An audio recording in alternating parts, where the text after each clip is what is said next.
make a move and the bunny gets it. I said, put the bunny back in the box. Why couldn't you put the bunny back in the box?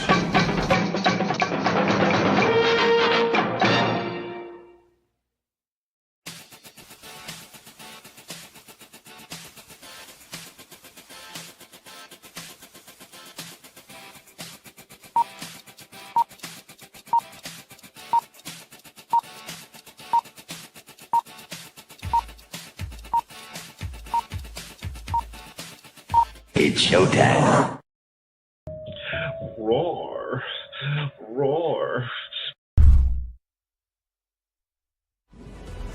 Colonel Ironside's here. 200 years I stood in the gap, fighting those who would harm my country. It was my honor, my sacred duty, so help me God. 9 times they took my life. 9 times I stood back up and made them pay. The freedom fighter and I could handle anything, but someone betrayed me. I was ambushed, made mortal, rendered powerless, and retired. They passed an amendment that made me a civilian before I left the hospital. For 50 years, I watched my country change. Watched this work while erasing me from history. The day I quit my job, I powered up and discovered they lied about that too. I'll remind them of freedom.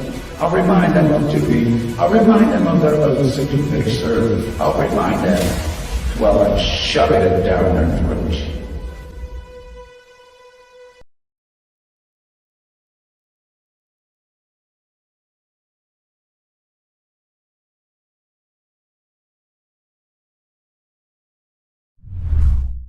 Psychically, I'm very well endowed. I wanna know what you're thinking. There are some things you can't hide. I wanna know what you're feeling. Tell me what's on your mind.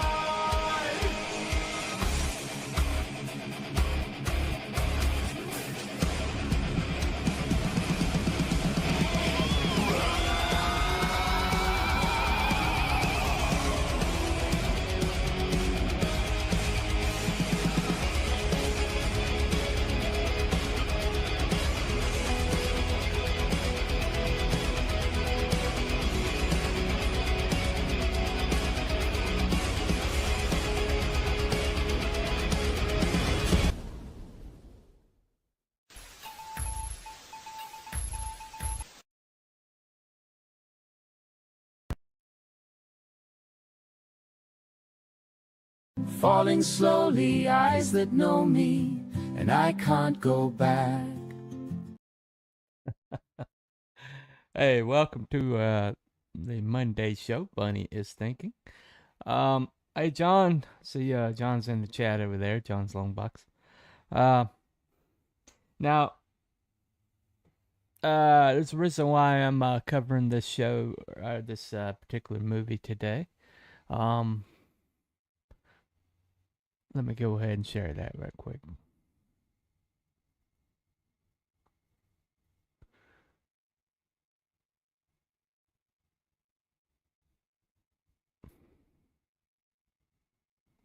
Over 10,000 fans of Glen Hansard came to pay their respects at a public wake held for the Oscar-winning singer-songwriter. Some travelled from as far away as the US and Germany to file past the coffin in the chapel at the Royal Hospital in Kilmainham in Dublin. Over 11,000 arrived at the Royal Hospital Kilmainham, coming from far and wide to share a moment. I just had to pay my respects to Glen after all these years of following around and listening to his music. He was so pure and honest, and his music really touched me in a way nothing ever touched me. Always the loveliest man. Kind of changed the course of my life a few times. I remember Glen from, busking days on Grafton Street with Mick Christopher, and he was always a great person for bringing people together. The worst thing he ever did was break 3 strings in one song and hand me the guitar and want it back in one song's time. Inside the Baroque chapel, musicians played as Glen Hansard lay in a wicker casket, accompanied by 2 of his guitars. It was overpowering for some. We're following him for the last 25 years, myself and my husband. And it was just lovely to come somewhere to acknowledge Glen.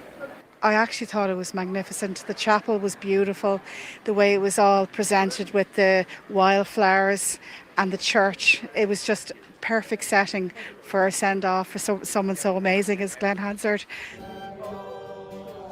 Mr. Hansard's funeral will take place at St. Patrick's Cathedral tomorrow. Thousands are again expected, as they say goodbye to a man everyone here idolised, and whose influence travelled far further than the pavements of Grafton Street. Gavin O'Callaghan, RTE News. Well, so Glen passed away a single motorcycle accident the other day. It was supposed to be pretty bad. I don't think they're going to have an open casket according to the sources I saw. So I don't know the exact details, but it was pretty bad. So I cover independent media here, and so why is this something that I feel I need to cover? Well, because in 2007, there was a movie that came out called Once. Pretty simple title, you know. And I remember hearing people like just talking to each other. It's like, oh, you gotta see this movie. You gotta see this movie. And I knew it won a music Oscar, and I didn't watch it 2 years and years later though. But the thing that I kept hearing was that it was it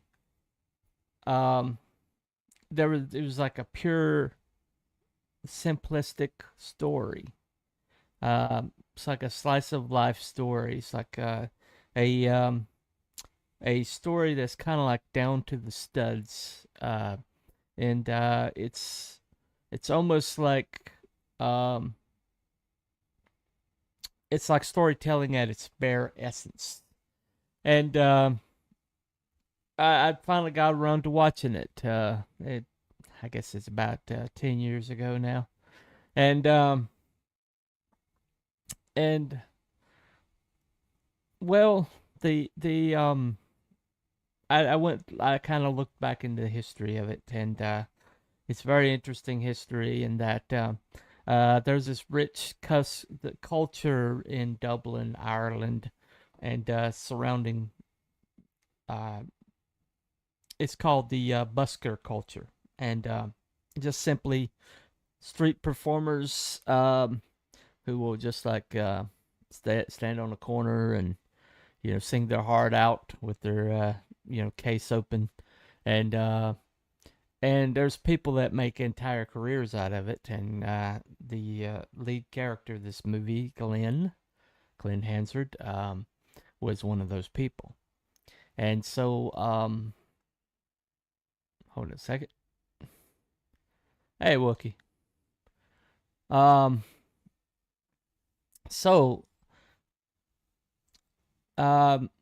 His friend of his that played in a band behind him, his bass player, John Carney, just wanted to make a movie about this culture, set because he wanted to kind of shine the light on this particular subculture that he didn't think got enough attention, because there's these amazing musicians that every single day would ply their wares on the streets of Dublin. And so his idea was just to kind of do a movie celebrating that. And so, he got a good script going, and he decided that he cast Cillian Murphy. That's Cillian Murphy. The guy's kind of made a name for himself since then. Peaky Blinders. He was Scarecrow from the Batman, the Nolan Batman movies. But he's done some incredible work. He was Oppenheimer. He played Oppenheimer last year in Oppenheimer. Incredible actor. But the music that he got the music composed by Glen Hansard, because he was just the best songwriter he knew. And the problem is Glen's got about a 3-octave range, and he uses it. And so the music that he had, he loved the music, and he was determined to use it, but Cillian couldn't hit the notes. And so he basically was stuck because he had to have an actor who could hit those notes. And well, Glen had starred in a movie called the I think the Communes. I think it was called the Communes. The Commitments. The Commitments. Okay. It was about a like a blues rock band, Ireland. You know, had a lot of no-name people, but they would sing. There was like it was like the bar band culture in Ireland, and Glen had actually been in the background of that, and so that was his only acting credit. But John needed somebody who could sing these songs, Glen's songs. And so he asked Glen if he'd do it, and Glen's like, "I'll do it on two conditions. First of all, it's got to be a low budget, production, and it's got to be very organic. And 2, I will only co-star if you hire Arena." The lady that he had been performing with for a long time. Let's see, make sure I get her name right.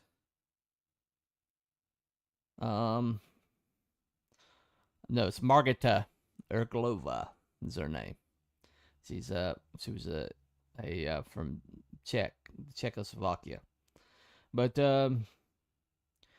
he and her had been doing performing music together for a long time, since she was 16, and he kind of had a crush on her but she was 16, so he kind of like just performed with her.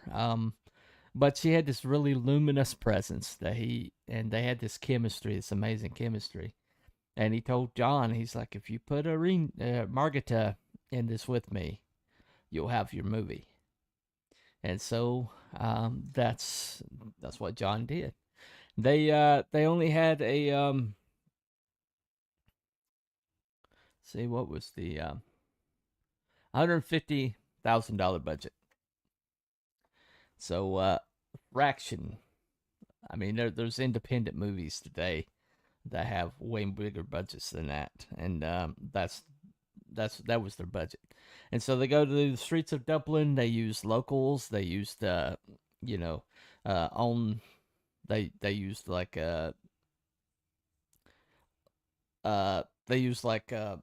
places in the community that are known. And Glen actually did several of the scenes. Glen just put a guitar down and started doing his busking thing. And there's actually people coming by and put money in the guitar case. I mean, when they say guerrilla, I mean they literally did several times. There were several things that they did that nobody knew that they were even shooting a movie, and that was by design. That's the way they wanted it. Let me go ahead and play this. This trailer will explain a lot. Oh, it's like. Why is that not? Okay, here we go.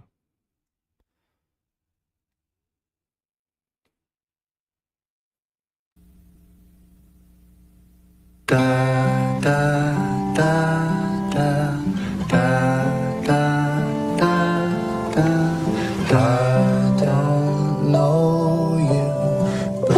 this song for her? She's gone. She's dead? No, she's not dead. She's gone.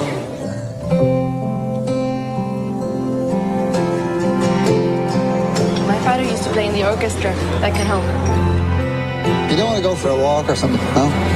Take this St. Campbell and pour it home. We've still got time. Raise your hopeful voice. You made it. Do you want to stay? I have to go now. Stay the night. I have responsibilities. I spoke to my husband last night. He's coming over. We'll try and make it work. See, you're just like everyone. When there's fall. So what are you gonna do? I don't know. When your mind's made up, when your mind What's the check for Do You Love Him? Nireshha? So, will you show? when your mind's made Nuriyu Tebe. If you ever want something and you call, then I'll come running.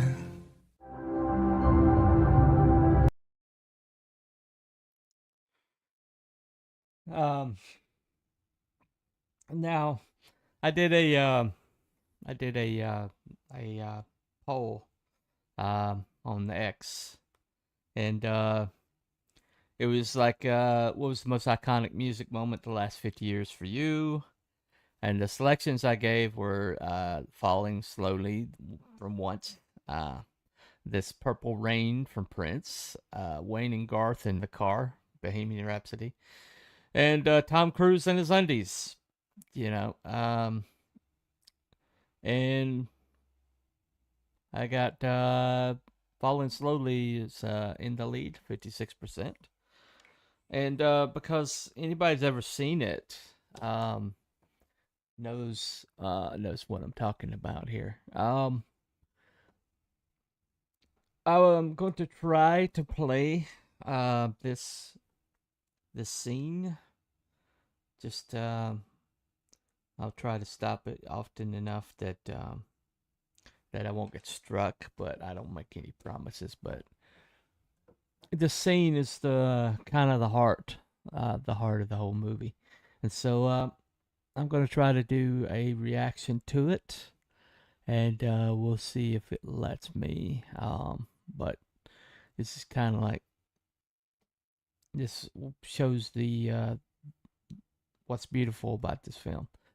So, well, let's give it a shot here.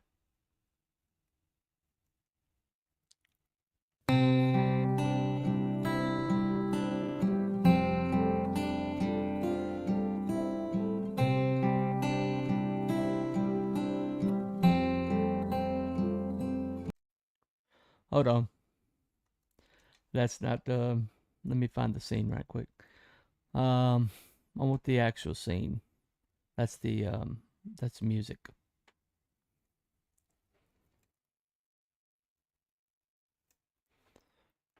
All right.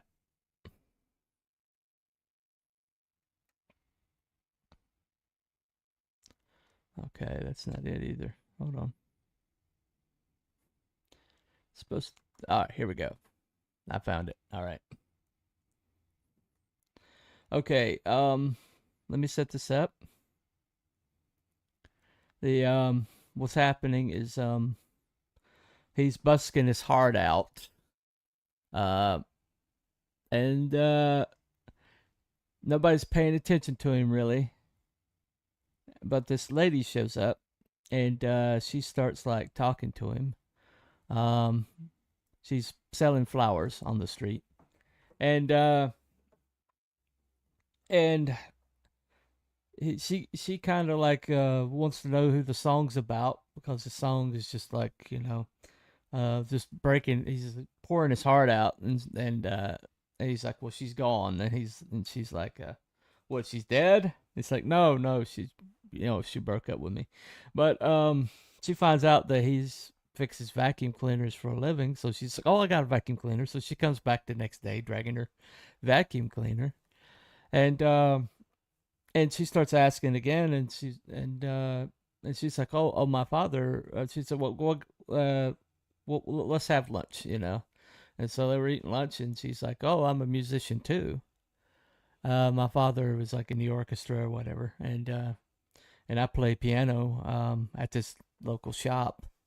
And she's like, well, come with me, and I'll show you. And so he goes with her, and she plays beautifully.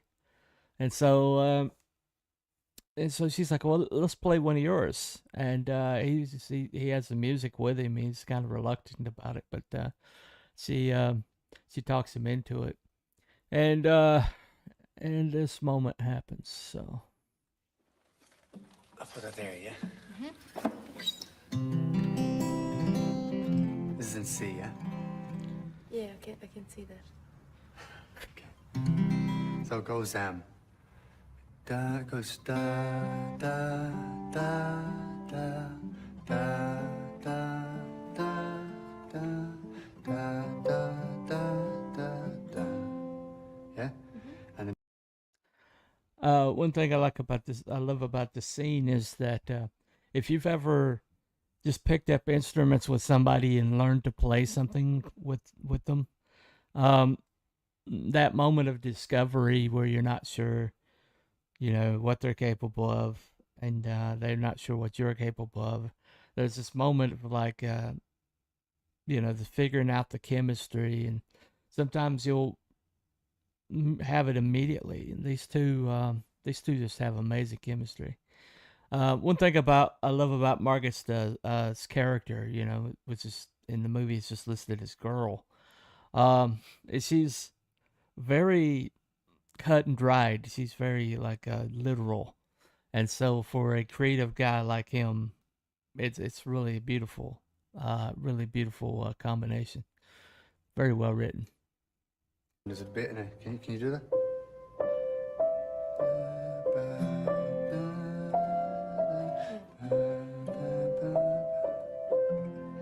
Brilliant. And then there's another part that goes that.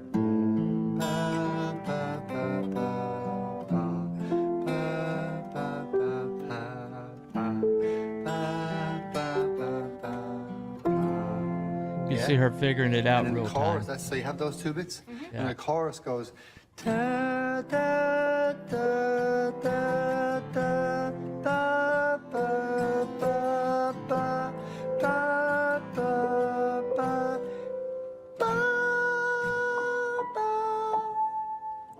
da, da.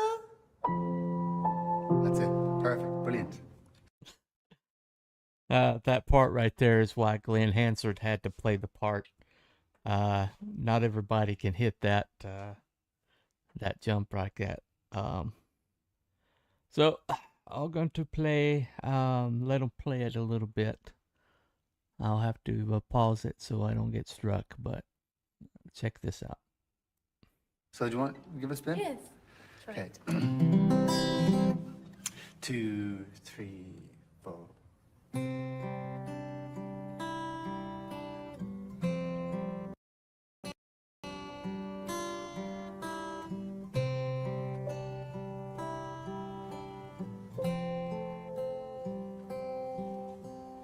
I don't know you, but I want you all the more for that.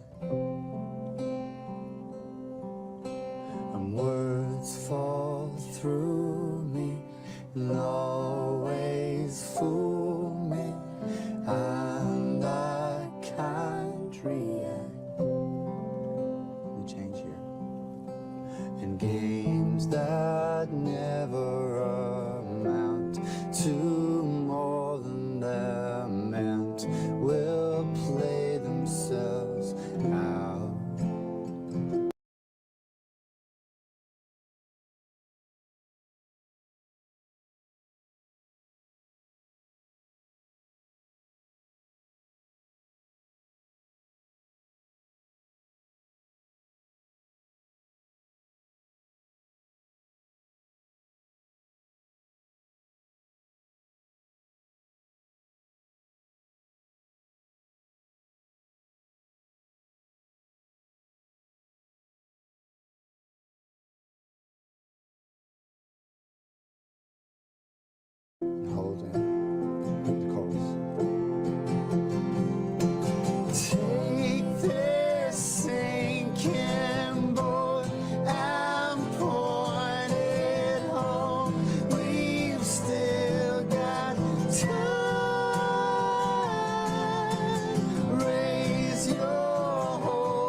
So that's about all I can play of that. I'm afraid to play any more than that. I will get struck. So that's part of the problem with being on YouTube.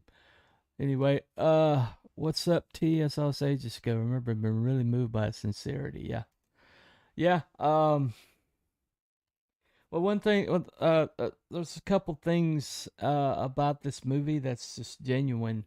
He uses like local musicians to people that he's familiar with, people that he's played with, and there's a pub culture in Ireland where everybody gets together, they have a meal, and then afterwards you're required to sing. It's called Singing for Your Supper. And so it's one of the reasons why some of the greatest folk singers and some of the greatest musicians have come out of Ireland. Is because of this particular cultural wrinkle. Let me play this right here. This is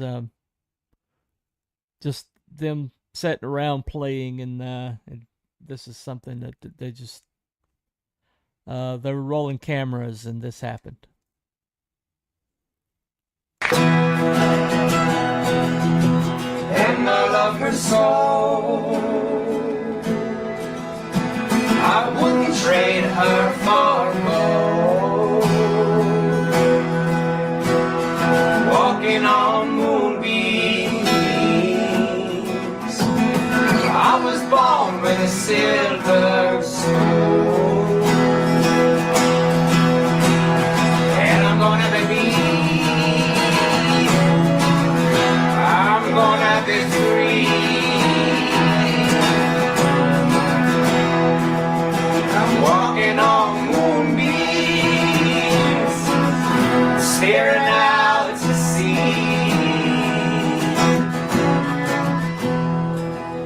And if the door be closed, then a row of homes start building. Alright, that's all I can play with that. But, I come from Appalachian culture, and the families will just get together. Everybody's got an instrument, and they'll, I came from a Christian culture, so they just open up the hymn books and just like break into something like that. And so that's why this movie is so special, is that it caught a glimpse of a culture that's kind of very very local and very contained, and they managed to invite everybody in to sing for their supper, and the great thing about this movie plot is these two people, they meet each other, and the names are guy and girl in the script. And you never find out. They never ask each other's name. They never, both of them are in kind of like a transition moment in their life. He just broke up with his girlfriend and wrote all these songs out of his heartbreak. And she's missing her husband, who chose not to move to Dublin with her, and she's supporting herself, her child, and her mother, with buying these flowers. And she meets this guy who's got all these beautiful songs, and he decides that he's going to move back to London and pursue a music career because of her encouragement, and so she's like, well, I'm going to help you do it. And so they get like a bank loan and buy some studio time, and he goes and finds he knows the best musicians in Dublin are this Thin Lizzy tribute band. They play by Philip Lynott, the lead singer, Thin Lizzy. They play by his statue, And so he goes and he says, I have some original songs. I need a backup band. It's like, well, we only play the Lizzy, and he's like, I'll pay you to be my backup band. You're the best musicians in Dublin. So, well, basically, she talks him into it. She basically tells him she won't take no for an answer. She's like, okay, you're gonna be on this. You're gonna be on this record. This is when we're doing it. We'll see you there. You know, she just kind of steamrolls over everybody. She's just determined this is gonna happen. And so she talks down the studio guy down to money they can afford, and gets an engineer. The engineer comes in bored. You know, he thinks they're just gonna be a bunch of street musicians, and he sits there. They start a song late because he's on the phone. He's so like, you know, he's not into it, and he just says, okay, you know, do your thing, you know, and he kind of like backs up, pulls a newspaper out, and you know, just kind of lets the board gonna be what the board's gonna be. But then he starts listening to what's coming, you know, through the mic, and he's like, oh crap, these guys are good, you know. so you see him like at one point he kind of like leans forward, and he's like, oh okay, well, it starts adjusting knobs, and by the end of it, he you know, he's so into it that he kind of becomes another member of the group, you know, and they put all these songs down and everything, and the young lady basically, after the thing is over and they've got this great demo that he's going to take to London with him, and he basically proposes that they spend the night together, you know, just because it's obvious they're not going to be able to be together, but you know, he wants to know if she wants to form this memory with him, right? And she doesn't commit to it. You know, he says, my husband's coming, and you've got a girlfriend you need to go to. And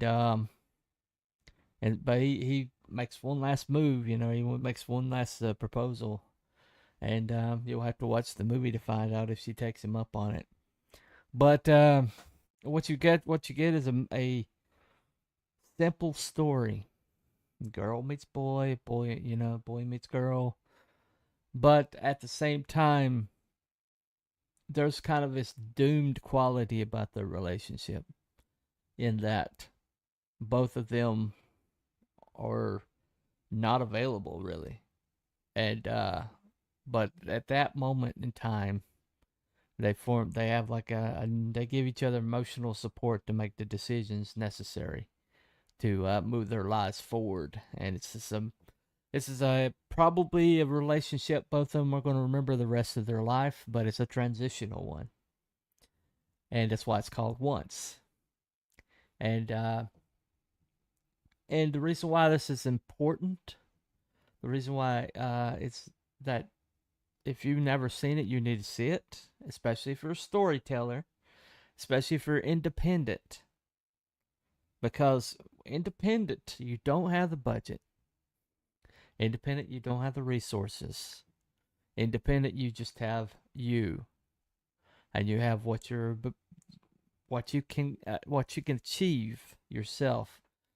But what Once proves, what's so important about this movie, is that the sincerity that they went into it with, just wanting to tell the story, just wanting to fulfill the script. It was a good script, and they knew it was a good script, and they just showed up, hit their marks, sang the songs, and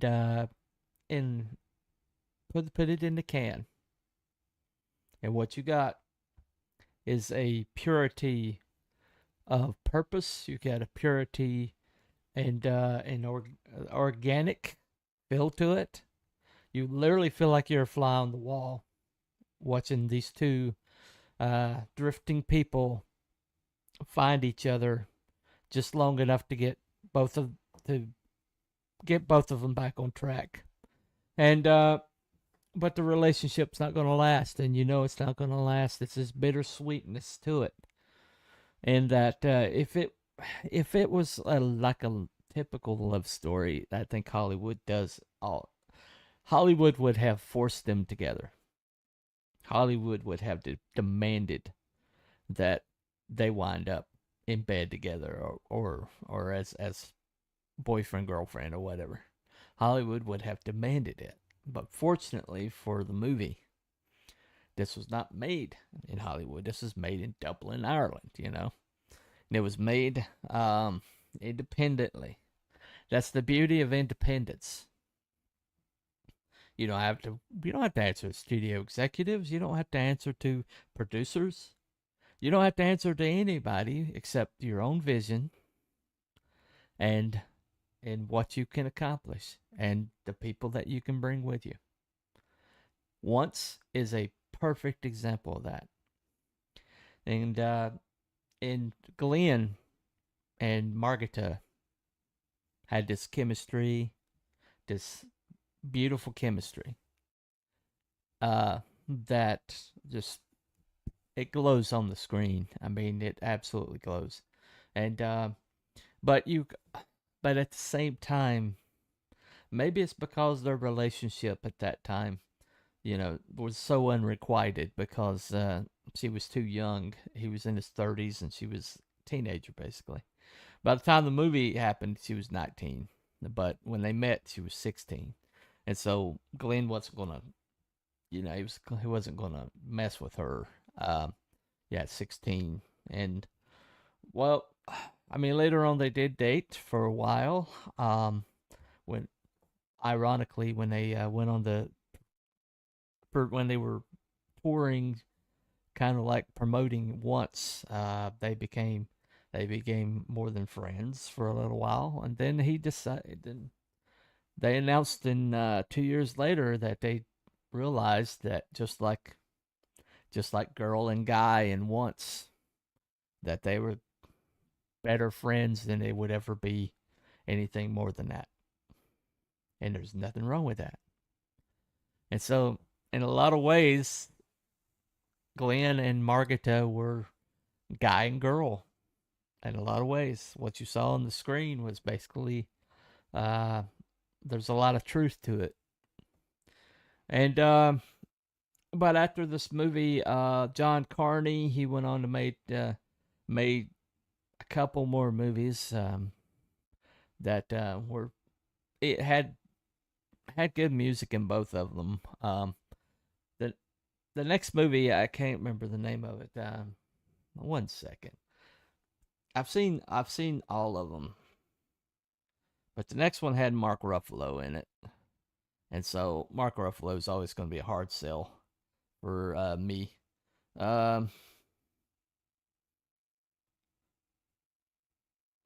Okay, Begin Again is the next one. That's the one with Mark Ruffalo in it, and Sing Street was the next one. The other one's pretty good.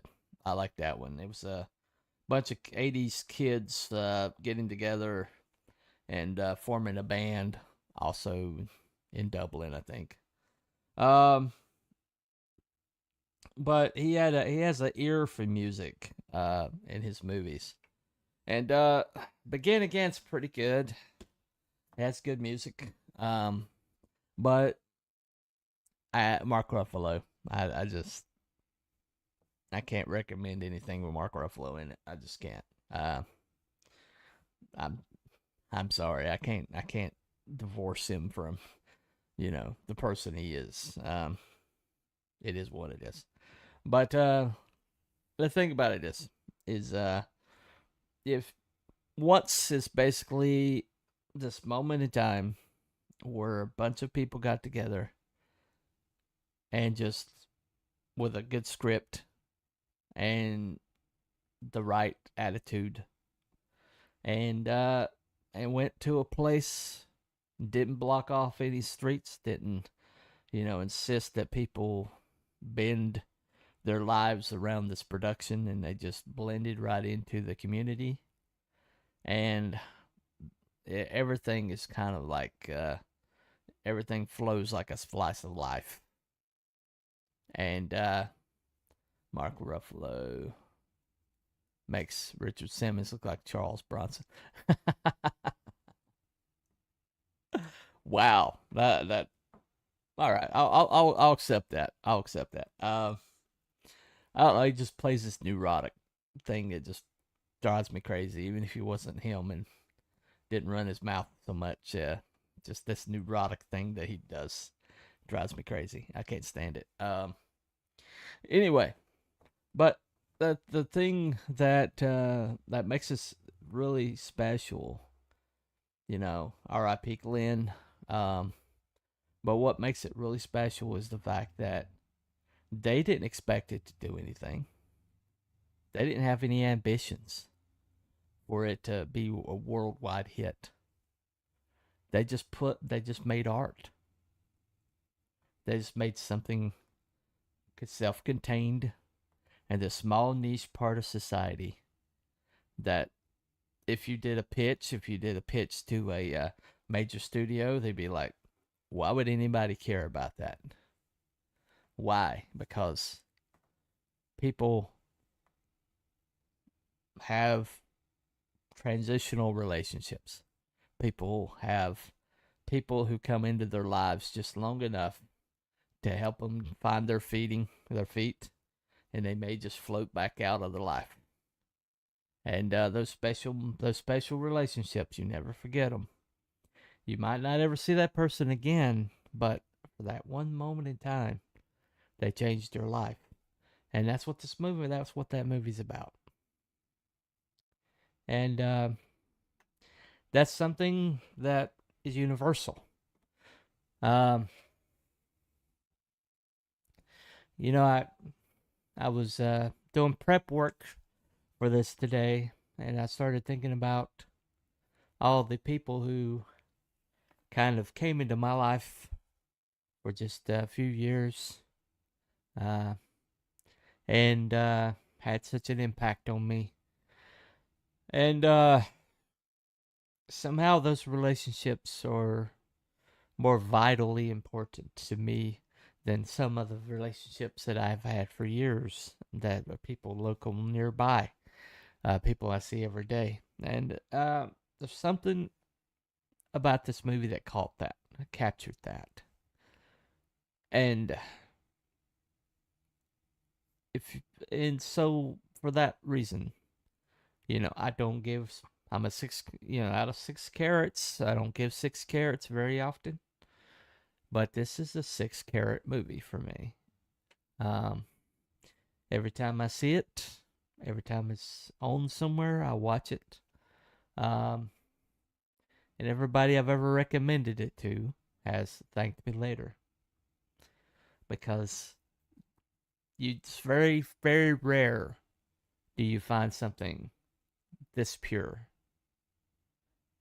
That you see intent in art that's this unselfconscious. Very rare that you see people just getting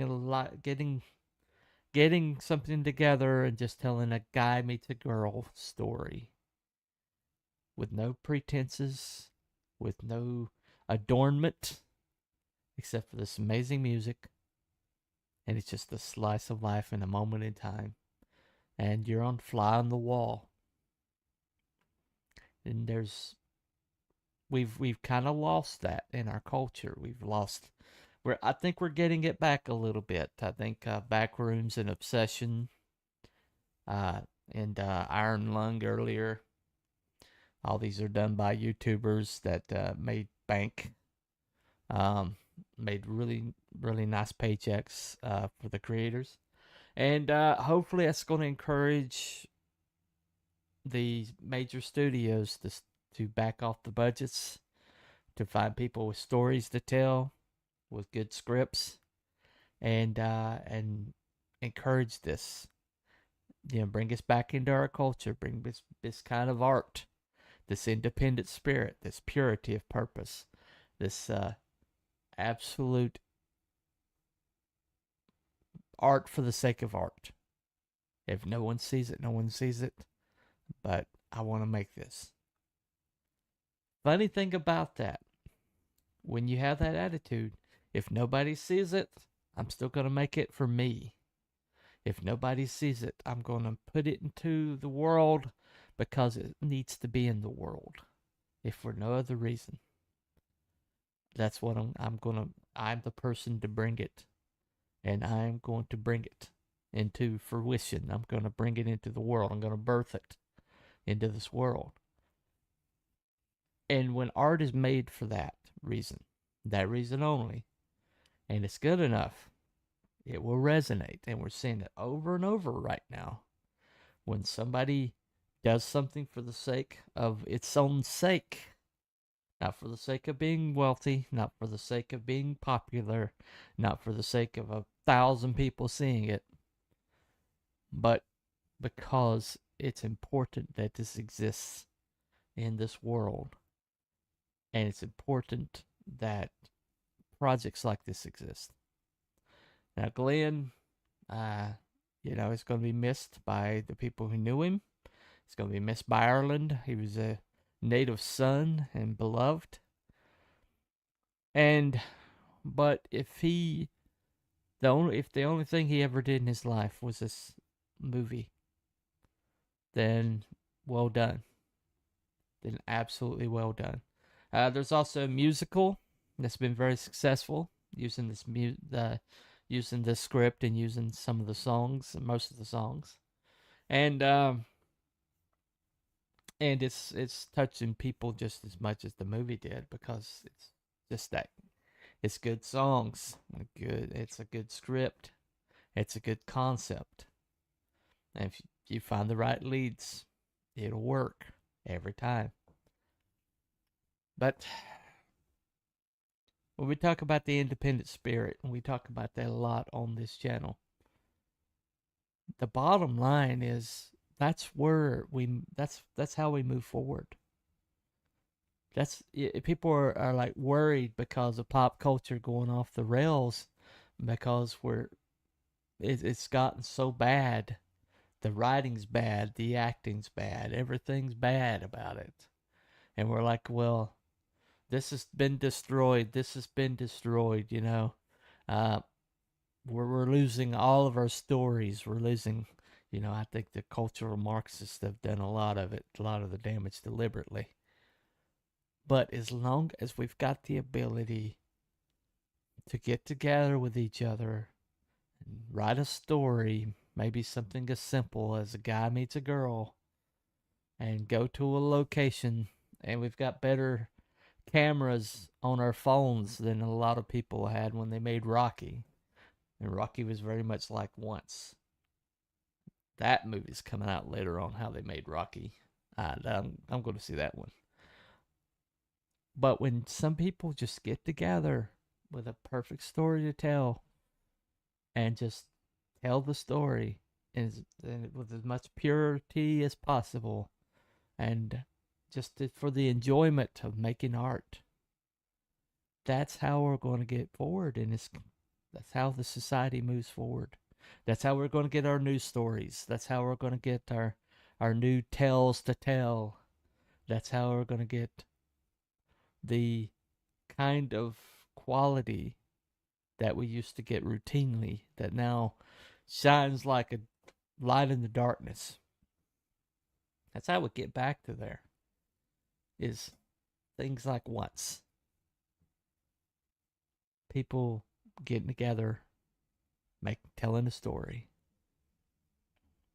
So if you haven't seen it, see it. It's a 6 out of 6 carat bunny recommend. Check it out today.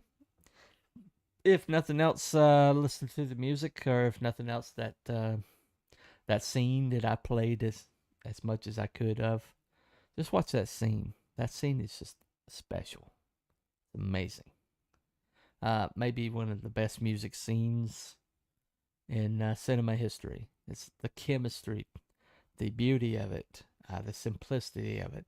It's so powerful. So check it out. Anyway, thank y'all for coming. And we've got for FMC Arena this Thursday, we're going to do the Argonauts. They're live right now on FMC. And we're going to have fun with them. This will be 6 o'clock Thursday night. Cryptids and conspiracies, still deciding on a topic. John's Lone Box and Wookie was in here earlier. We're still working on a topic. I think I got a good one I'm going to propose. But we will have that Saturday night, 7 o'clock. And we'll see you there. But until then, follow the White Rabbit, everybody. Make sure I click the right thing. Oh, there we go. All right. See you next time.